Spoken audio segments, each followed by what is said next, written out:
78. Psalm 78.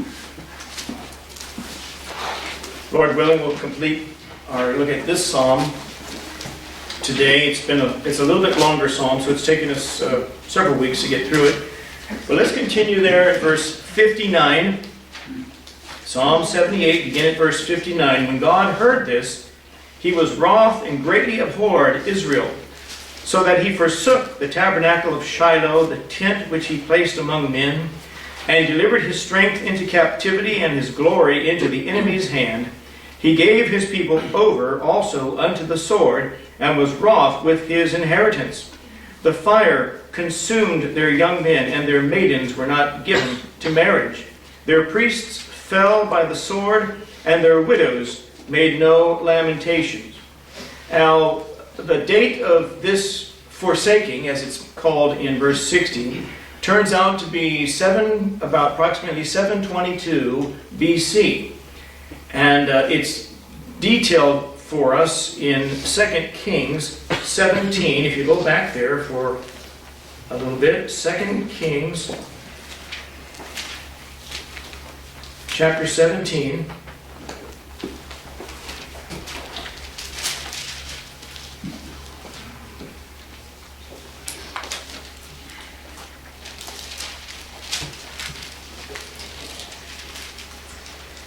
And, verse 1 says, In the 12th year of Ahaz, king of Judah, began Hoshea, the son of Elah, to reign in Samaria over Israel 9 years. Jump down to verse 7. For so it was that the children of Israel had sinned against the Lord their God, which had brought them up out of the land of Egypt, from under the hand of Pharaoh, king of Egypt, and had feared other gods, and walked in the statutes of the heathen, whom the Lord cast out from before the children of Israel, and of the kings of Israel, which they had made. And the children of Israel did secretly those things that were not right against the Lord their God, and they built them high places in all their cities, from the tower of the watchman to the fenced city. And they set them up images and groves in every high hill and under every green tree. And there they burnt incense in all the high places, as did the heathen, whom the Lord carried away before them, and wrought wicked things to provoke the Lord to anger. For they served idols, whereof the Lord had said unto them, Ye shall not do this thing. Yet the Lord testified against Israel and against Judah by all the prophets and by all the seers, saying, Turn ye from your evil ways, and keep my commandments and my statutes, according to all the law which I commanded your fathers, which I sent to you by my servants the prophets. Notwithstanding they would not hear, but hardened their necks like to the neck of their fathers, that did not believe in the Lord their God, and so forth. But it's given in great detail, and this turns out to be the conquest of Samaria by the Assyrians. And like I say, what is being described here in Psalm 78 ultimately has to be fulfilled there in 722 BC. And Amos, the prophet Amos, was the prophet at the time of these events. And he wrote about these things. Go forward to the book of Amos, in the Old Testament. It's a small book, so I'll give you a moment to find it. Amos and chapter 3. Amos 3, and we'll begin there with verse 9. Publish in the palaces of Ashdod and in the palaces of the land of Egypt, and say, Assemble yourselves upon the mountains of Samaria, and behold the great tumults in the midst thereof, and the oppressed in the midst thereof.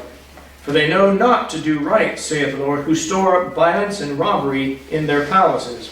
Therefore thus saith the Lord God, An adversary there shall be even round about the land, and he shall bring down thy strength from thee, and thy palaces shall be spoiled. Thus saith the Lord, As the shepherd taketh out of the mouth of the lion 2 legs, or a piece of an ear, so shall the children of Israel be taken out that dwell in Samaria in the corner of a bed, and in Damascus in a couch. Hear ye and testify in the house of Jacob, saith the Lord God, the God of hosts, that in the day that I shall visit the transgressions of Israel upon him, I will also visit the altars of Bethel, and the horns of the altar shall be cut off and fall to the ground. And look also at Amos chapter 4, and there verse 12. Therefore thus will I do unto thee, O Israel, because I will do this unto thee, prepare to meet thy God, O Israel. Back to our text, verse 61 says, and delivered his strength into captivity and his glory into the enemy's hand. Now, at first glance, it might sound like maybe this is referring to Nebuchadnezzar, who took Israel away to Babylon. But that's not the case. It's an invasion of the 10 northern tribes, also known as the Kingdom of Israel, or the Kingdom of Samaria, or also called Ephraim, as it's alluded to in just a few verses, verse 67. And this is important to observe, because most of the commentaries see the mention of David coming up in verse 70. And so in order to arrange the narrative in some chronological order, they interpret this invasion being described here as being the trouble with the Philistines, long before David sat on the throne. And I'm going to have you go back to 1 Samuel chapter 4. 1 Samuel and chapter 4. 1 Samuel 4, and begin there at verse 4.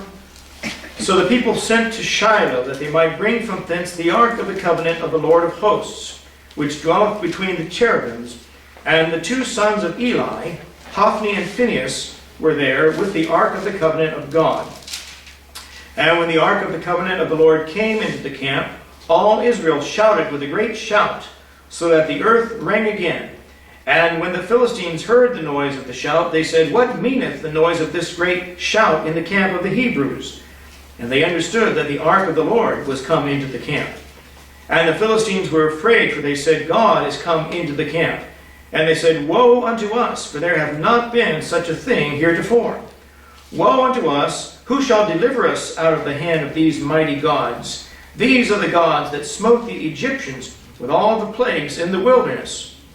Be strong, and quit yourselves like men, O ye Philistines, that ye be not servants unto the Hebrews, as they have been to you. Quit yourselves like men, and fight. And the Philistines fought, and Israel was smitten, and they fled every man into his tent. And there was a very great slaughter, for there fell of Israel 30,000 footmen. And the ark of God was taken, and the 2 sons of Eli, Hophni and Phinehas, were slain. Jump down to verse 15. Now Eli was 98 years old, and his eyes were dim, that he could not see. And the man said unto Eli, I am he that came out of the army, and I fled today out of the army. And he said, What is there done, my son? And the messenger answered and said, Israel is fled before the Philistines, and there hath been also a great slaughter among the people. And thy 2 sons also, Hophni and Phinehas, are dead, and the ark of God is taken. And it came to pass, when he made mention of the ark of God, that he fell from off the seat backward by the side of the gate, and his neck brake, and he died. For he was an old man and heavy, and he had judged Israel 40 years. In verse 19, and his daughter-in-law, Phinehas' wife, was with child, near to be delivered. And when she heard the tidings that the ark of God was taken, and that her father-in-law and her husband were dead, she bowed herself and travailed, for her pains came upon her. And about the time of her death, the women that stood by her said unto her, Fear not, for thou hast borne a son. But she answered not, neither did she regard it. And she named the child Ichabod, saying, The glory is departed from Israel, because the ark of God was taken, and because of her father-in-law and her husband. And she said, The glory is departed from Israel, for the ark of God is taken. Now, in our text today, Psalm 78, the place of the ark, or the place where the ark had been, Shiloh, is mentioned.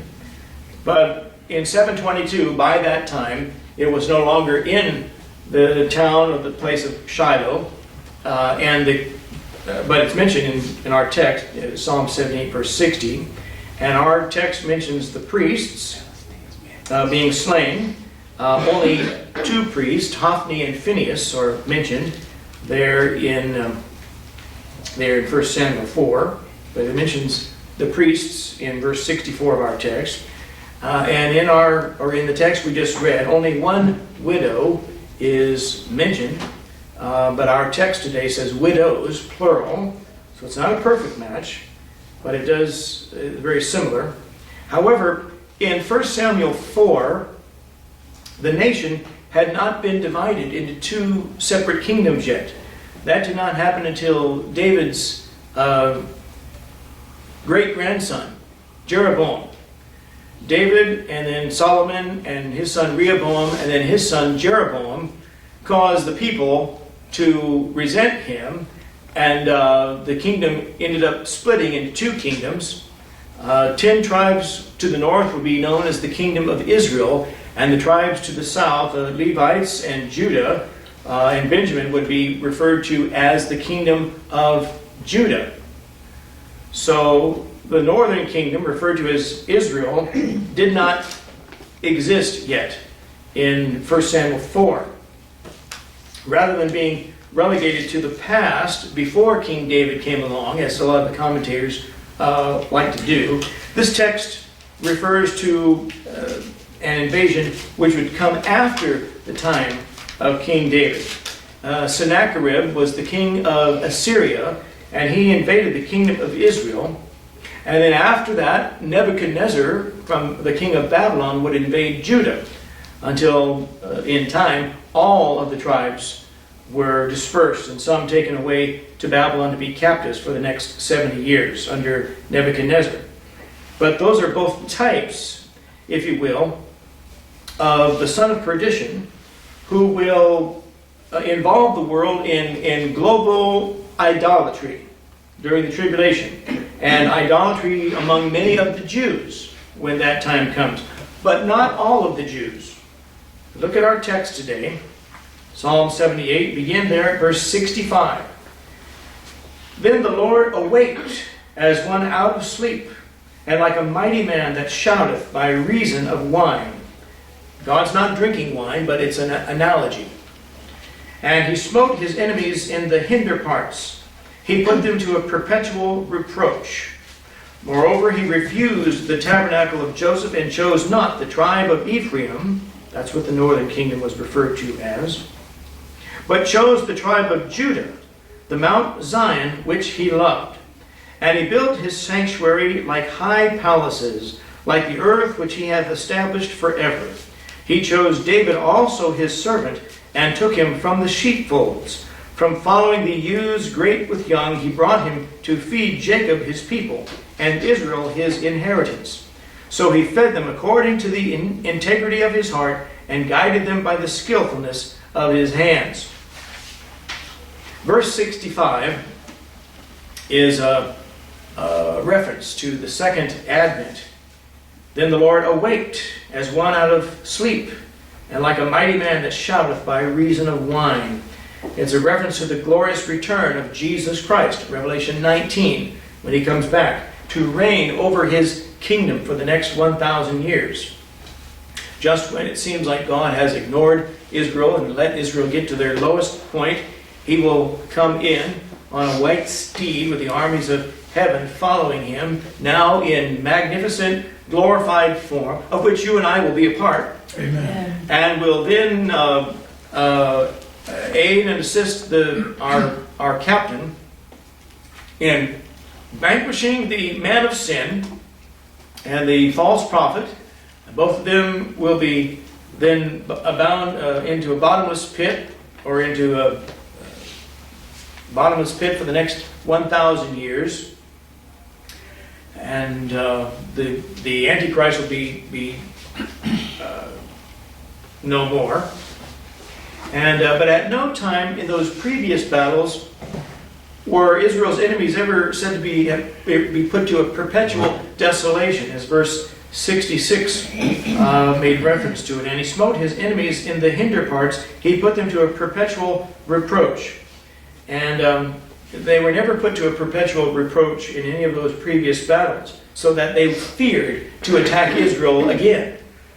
After the Philistines captured the ark in the book of 1 Samuel and didn't know what to do with it after that. They put it in the house of Dagon, their idol, and the next morning the statue of Dagon is on the ground, and they stood it upright. The next day its hands are cut off, are missing off the statue, and some of you saw the Raiders of the Lost Ark movie, right? And all the power that supposedly came with the Ark of the Covenant.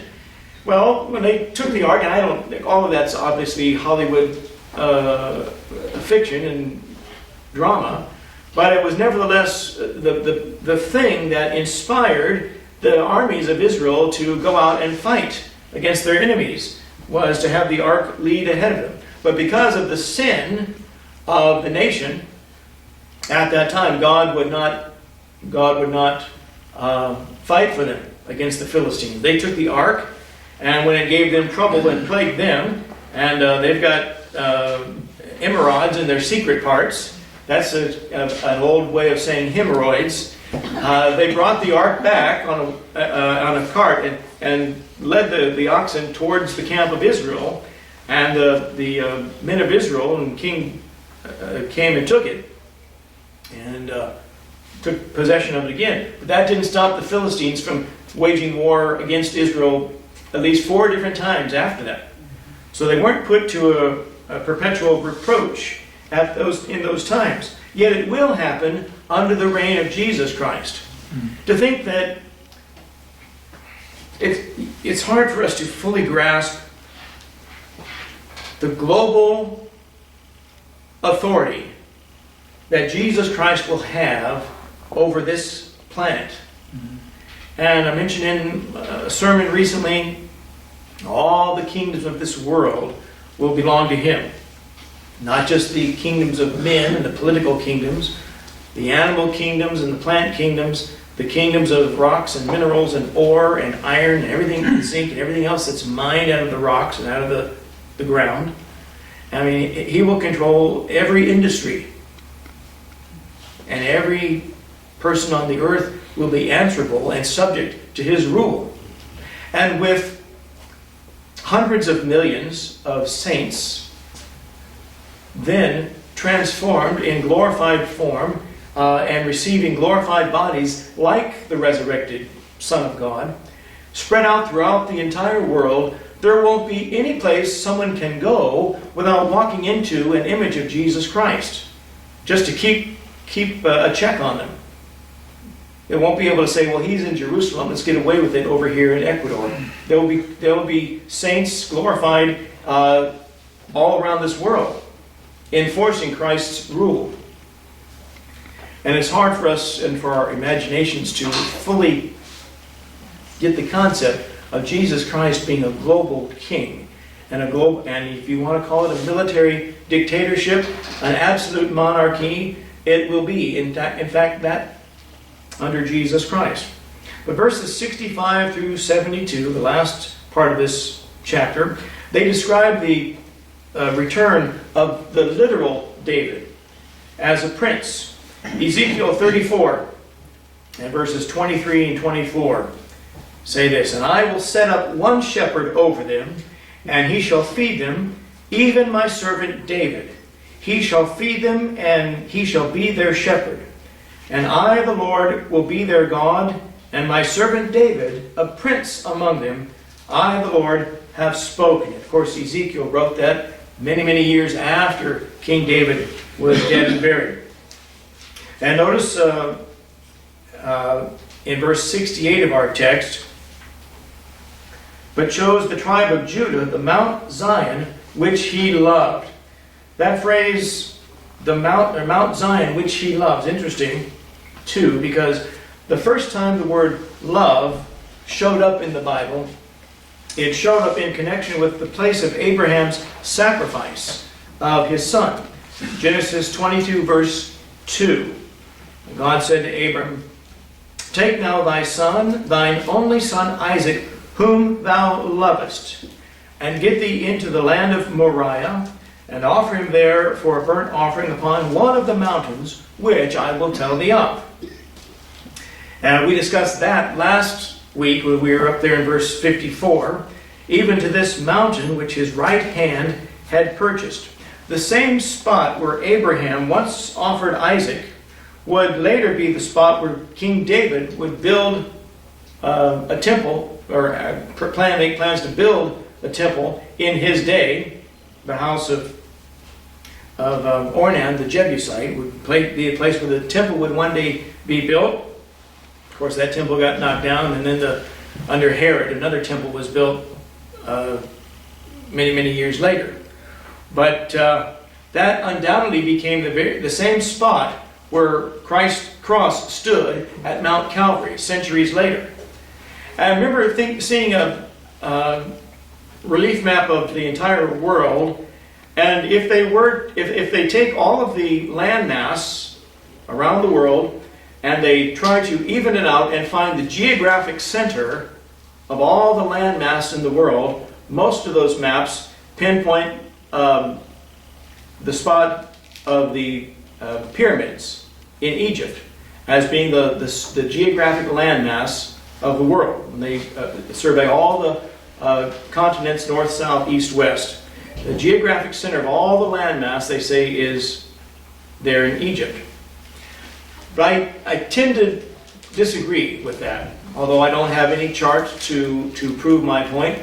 But I would just suspect that the center of the earth is right there at Mount Calvary. Everything flows before it, after it, will flow from it. There, the city of Jerusalem, to be precise. Because there is where Jesus Christ will be seated upon a throne and govern the entire planet. Of course, by the time he comes, they could have new maps drawn. And they could have new continents. The disappearing land masses of the North Pole and the South Pole, increase in the South Pole of sheet ice and all of that, if they count that as part of the mass. Then the new geographic center will undoubtedly be the city of Jerusalem. And if you want to narrow it down to be real precise, it would be right there at Mount Calvary. Ezekiel 5:5.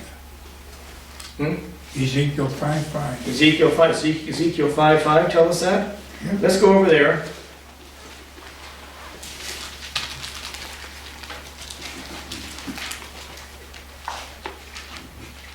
Yeah, absolutely. I forgot about that. Ezekiel 5:5. Thus saith the Lord God, this is Jerusalem. I have set it in the midst of the nations and countries that are round about her. So my theory turns out to be right, and I had forgotten all about that verse. But thank you, Dad. I appreciate that. In fact, Isaac was such a type of Jesus Christ that he was, in Hebrews 11:17, he is referred to as Abraham's only begotten son. Ishmael is just completely ignored. That's how God views it. God does not view the Arab races or the Ishmaelites as stepchildren of the Jew, and they're going to receive that. They're not part of the promised seed at all. They were to be cast out with Hagar, the Egyptian. And Sarah said, the son of this bondwoman should not be heir with my son, even with Isaac. That's how God viewed it. And so the last several verses of this psalm anticipate the second coming of Jesus Christ. Well, there's a messianic introduction there, verses 65 and 66. And then verse 70, he chose David, also his servant, and took him from the sheepfold. Well, David was a type of the ultimate David, King David, Jesus Christ, who will come and fulfill all the promises of God's king. I think it was last Sunday I preached about the kingdoms offered, the crowns offered to Jesus. And one offered, in popular text at this time of the year, is, where is he that is born King of the Jews, for he has seen a star in the east and are come to worship him? The wise men said. And Jesus Christ will be the ultimate fulfillment of all of God's promises of a king. And he will satisfy every element, every requirement God intended for the king who would rule over Israel and rule over the nations by extension. But it's a marvelous... One of my daughters bought me the book by David Limbaugh the other day called The Emmaus Code, how Christ is revealed in the Old Testament. The major problem I have is he quotes from modern versions of the Bible that do not have any ring of power to them when you read the English. And most of what he writes about, I admire the effort. I admire the effort and have that published by what's largely a secular publishing company, Regnery Publishers. They publish a lot of conservative political books, and they're part of Salem Communications, which have a lot of conservative radio talk shows. But they published this book, and I got to give him credits of an admirable effort to show the fulfillment of the Old Testament in the New Testament and in the person of Jesus Christ. And early in the book, I started reading it early in the book, he says that the ultimate theme of the Bible is Jesus Christ, the coming of Jesus Christ. And I think it goes beyond the coming of Jesus Christ. The ultimate theme of the Bible is the eventual rule of Jesus Christ over this earth and over the universe. Beyond that. But, so, it's an amazing thing to see world events and world politics and the preservation of the Jew and the fulfillment of Scripture in the person of Jesus Christ. All of these things come together in anticipation of Jesus Christ reigning and ruling over the planet one day.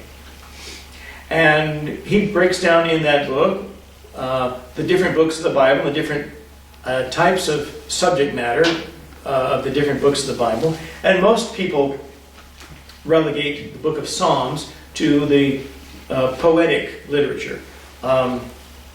Job, Psalms, Proverbs, Ecclesiastes, and the Song of Solomon. Those 5 books are commonly referred to as the poetry books of the Bible. And then after that you have the major prophets and the small books called the minor prophets, the small prophet books at the end of the Old Testament. But to be honest with you, we've gone through 78 chapters of Psalms thus far, and the book of Psalms has to be one of the most, if not the most, prophetic book in the entire Bible, because it's anticipating the eventual reign of the King over this planet. And I get excited when we see things that anticipate his rule over the nations as an absolute monarch, King of kings and Lord of lords.